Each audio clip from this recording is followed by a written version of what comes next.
Pulau Pinang sebenarnya, alright, dahulu adalah sebuah pulau yang terletak di bawah pemerintahan.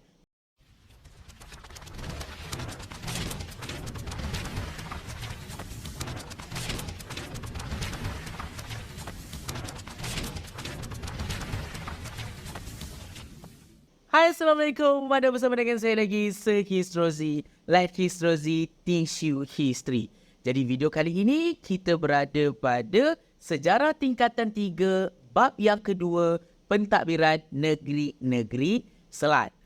Dan fokus untuk video kali ini kita nak tengok tentang bagaimanakah perluasan kuasa British di Pulau Pinang. Alright, dalam video yang sebelum ini saya dah pernah ajar kamu bahawa semasa British nak meluaskan pentadbirannya atau meluaskan kuasanya di dalam negara kita, dia telah memecahkan pentadbiran di Tanah Melayu ini kepada 3 bentuk pentadbiran, iaitu pentadbiran negeri Selat, pentadbiran negeri Melayu Bersekutu dan pentadbiran negeri Melayu tidak bersekutu. Jadi kita nak fokuskan kepada bab yang kedua, iaitu pentadbiran negeri-negeri Selat, iaitu kita ada 3 negeri, Pulau Pinang, Melaka dan juga Singapura. Macam mana British boleh mendapatkan ketiga-tiga negeri ini dan menjadi sebuah, orang kata, tanah jajahan mereka. Alright, kita first tengok dahulu bagaimanakah peluasan British di Pulau Pinang. Alright, jadi bahagian yang paling awal sekali kita nak tengok adalah bagaimana latar belakang negeri Pulau Pinang. Sebelum kedatangan British ni, Pulau Pinang ni siapa punya? Siapa yang ada kat Pulau Pinang sebelum British datang ke Pulau Pinang? Alright. Dan satu benda yang kamu tahu, Pulau Pinang merupakan negeri yang paling first sekali yang British letakkan atau jejakkan kaki mereka di dalam negara kita. Alright.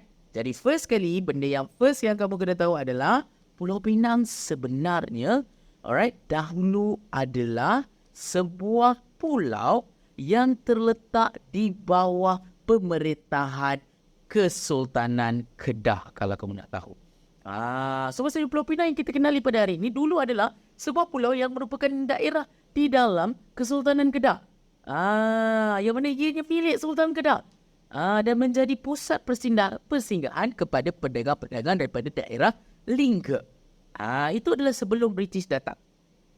Yang kedua, Pulau Pinang ini juga merupakan salah satu kawasan pelabuhan dagang ataupun pelabuhan untuk pedagang-pedagang di Kesultanan Kedah. Alright? Dan antara pedagang-pedagang yang suka datang ke Pulau Pinang ini adalah pedagang-pedagang daripada Aceh, Sumatera Barat. Orang-orang Aceh senang kata. Alright? Dan pelabuhan yang paling awal sekali yang dibina atau yang diwujudkan di Pulau Pinang bernama Pelabuhan Batu Ubat di daerah Batu Ubat. Hari ini kalau kita tengok, Batu Ubat adalah terletak di kawasan yang dekat dengan Jabatan Pulau Pinang hari ini. Ini adalah kawasan penempatan manusia paling awal di Pulau Pinang. Alright? Dan Pulau Pinang ini selalu ataupun gemar dikunjungi oleh pedagang-pedagang daripada Arab. Alright? Dan yang ketiga, kita nak tengok Batu Ubat ini macam mana. Siapa yang membuka Batu Ubat? Jadi, Batu Ubat ini ditempati oleh orang-orang Melayu Sumatera. Yang mana pada waktu itu Pulau Pinang ni kosong. Tak ada penghuni. Jadi, manusia pertama yang menghuni Pulau Pinang adalah duduk di Batu Ubat. Alright? Dan macam mana? Orang kata pulau ini boleh berada di bawah, orang kata, pertempatan orang-orang Melayu Sumatera. Tadi saya cakap kan, Pulau Pinang adalah milik Sultan Kedah atau di bawah wilayah Kesultanan Kedah. Jadi, semasa orang kata Pulau Pinang ni di bawah Kesultanan Kedah, Kedah ini mengalami ancaman daripada Siam. Jadi bila Kedah mengalami ancaman daripada orang Siam, orang-orang Melayu Sumatera inilah yang telah membantu Sultan Kedah untuk menentang Siam. Dan mereka berjaya, dan disebabkan inilah Pulau Pinang ini telah dijadikan sebagai anugerah ataupun hadiah daripada Sultan Kedah kepada orang-orang Melayu Sumatera. Jadi Sultan Kedah cakap, okey, boleh duduklah dekat Pulau Pinang, buatlah pertempatan kamu di Pulau Pinang. Dari situlah orang-orang Melayu Sumatera ini, bila mereka telah membantu Sultan Kedah, mereka telah memulakan pertempatan mereka di Pulau Pinang di daerah yang bernama Batu Ubat.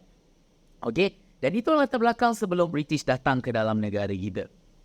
Seterusnya, kita nak tengok pula, macam mana ataupun bila British mula-mula meletakkan kaki di dalam negara kita atau menjejakkan kaki di Pulau Pinang. Alright.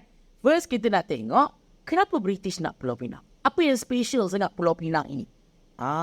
Kenapa dia tak bagi pulau lain? Kenapa Pulau Pinang? What is so special about Penang? Sebab banyak nasi kandar ke? Tiba tak ada nasi kandar lagi pada waktu ni. Yang pertama adalah British inginkan Pulau Pinang sebagai pusat pengumpulan barang. Sebenarnya matlamat utama British adalah dia nak barangan-barangan daripada China. Sebab barangan China adalah target utama British. Bila mereka datang berdagang, mereka nak barang-barang daripada China. Contoh macam teh, sutera, tembikar, macam-macam barang-barang yang hanya ada dekat China. Tapi, bila mereka nak dapatkan barang tersebut, China dia nak barang pertukaran, sistem barter. Tapi, China dia tak nak barang-barang daripada British. Barang-barang daripada British, dia tak menarik minat orang-orang China. Jadi kat situlah, British cakap, orang-orang China ataupun pada waktu itulah orang-orang China ini, mereka lebih tertumpu kepada barangan-barangan yang ada di alam Melayu. Jadi orang-orang di China ni atau pedagang-pedagang China ni, mereka lebih sukakan barangan-barangan atau hasil-hasil bumi daripada alam Melayu. Contoh macam biji timah, emas dan juga rempah. Dia tak suka barang-barang daripada British. Jadi disebabkan British inginkan barangan-barangan daripada China, dia kena dapatkan juga barangan-barangan daripada alam Melayu untuk ditukar bila dia sampai ke China nanti. Jadi dekat situlah dia perlukan satu tempat untuk dia kumpul barang di alam Melayu ini, supaya nanti bila dia kumpul, nanti dia bawa pergi kat China, dia tukar dengan barang-barang yang dia nak dekat China. Jadi kat situlah dia kena ada satu tempat, alright, sebagai pusat pengumpulan barang-barang yang diinginkan oleh pedagang-pedagang China. Itu reason yang pertama, kenapa dia nak Pulau Pinang. Dia dijadikan sebagai pusat pengumpulan barang. Yang kedua adalah sebagai pelabuhan persinggahan. Alright, yang mana kamu kena tahu, Selat Melaka secara amnya, secara generalnya, kita tahu sejak daripada tingkatan 2 kamu dah belajar, sejak daripada zaman Kesultanan Melayu Melaka, Selat Melaka merupakan salah satu kawasan tumpuan pedagang. Sebab dia adalah laluan kepada pedagang-pedagang daripada China dan juga India. Maksudnya pedagang dari China, kalau nak pergi ke India, mereka akan lalu Selat Melaka. Pedagang India, kalau nak pergi ke China, mereka akan lalu Selat Melaka. Jadi kawasan Selat Melaka ni kawasan tumpuan pedagang-pedagang. Jadi pedagang-pedagang sangat pesat nak lalu kat Selat Melaka ni. Dan Pulau Pinang pula terletak di utara Selat Melaka. Sudah semestinya pedagang-pedagang ini akan datang singgah ke Melaka. Akan datang singgah ke Pulau Pinang.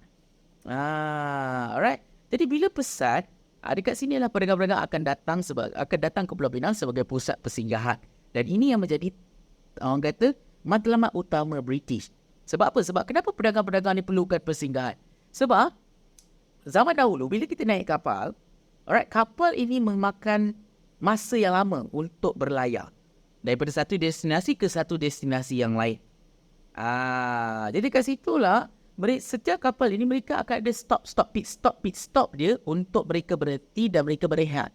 Untuk membaiki kapal, untuk dapatkan bekalan makanan, untuk berehat, untuk berdagang, untuk melindungi kapal mereka daripada cuaca buruk, angin monsun di tengah-tengah laut, ribut taufan di tengah laut.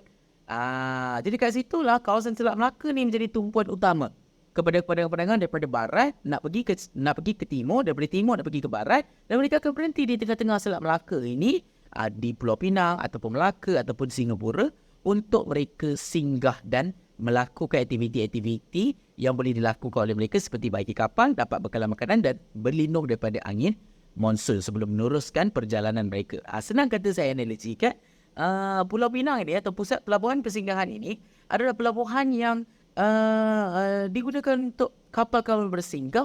Kalau macam contoh hari ini kan, kalau kita dalam perjalanan kan, kalau kita naik highway kan, contoh daripada Pulau Pinang ke Kuala Lumpur contohnya, sepanjang perjalanan highway itu kita akan ada beberapa tempat yang kita panggil sebagai R&R ataupun hentian rehat, saya tak ingat. R&R untuk kita berehat, untuk kita berehat, untuk kita pergi toilet, untuk kita beli makanan, untuk kita berhenti dan berehat selepas perjalanan yang panjang, di tengah-tengah sebelum kita meneruskan perjalanan.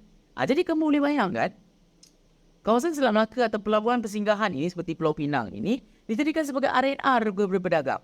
Contoh bayangkan ada pedagang daripada Arab nak pergi ke China.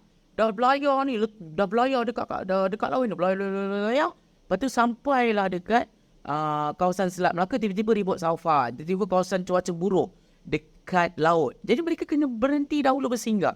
Jadi bila mereka nak cari tempat berhentian, mereka singgahlah dekat Pulau Pinang.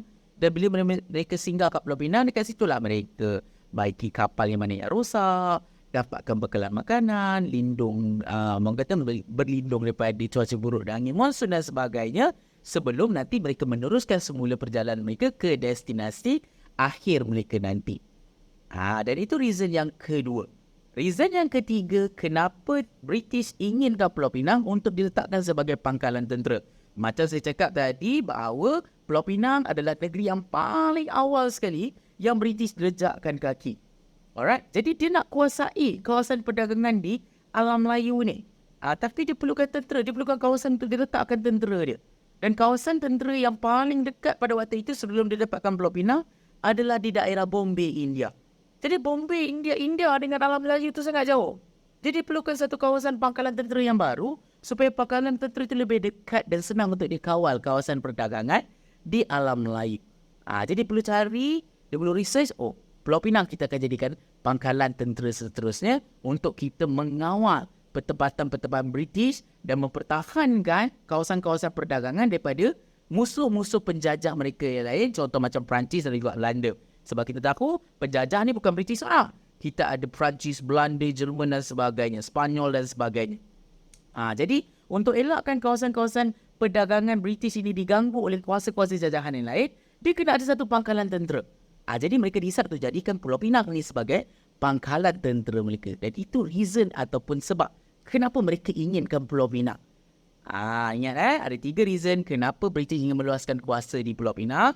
Sebagai pusat pengumpulan barang, sebagai pelabuhan persinggahan dan sebagai pangkalan tentera. Dapat dekat situ? Jadi itu adalah bahagian yang pertama. InsyaAllah kita akan pergi ke bahagian yang kedua. Kita nak tengok bagaimana kronologi. Orang kata susunan peristiwa British mendapatkan Pulau Pinang. Dan kamu akan tengok ada seorang individu yang dipertanggungjawabkan oleh British untuk mendapatkan Pulau Pinang daripada Sultan Kedah. Siapakah yang bertanggungjawab untuk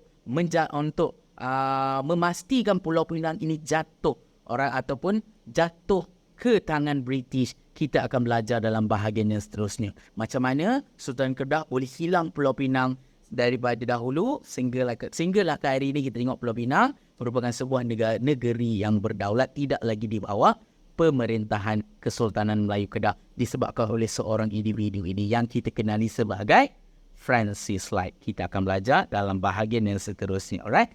Jadi itu sahaja daripada video saya pada kali ini. InsyaAllah kita jumpa dalam video yang akan datang dengan topik-topik yang lebih menarik untuk kita bincangkan. Kalau kamu ingin video yang lebih menarik lagi, korang boleh komen di ruangan komen apa video yang korang nak. Dan korang boleh follow juga social media saya yang lain seperti Instagram dan juga TikTok menggunakan username yang sama iaitu Histrozi, @Histrozi Tissue History.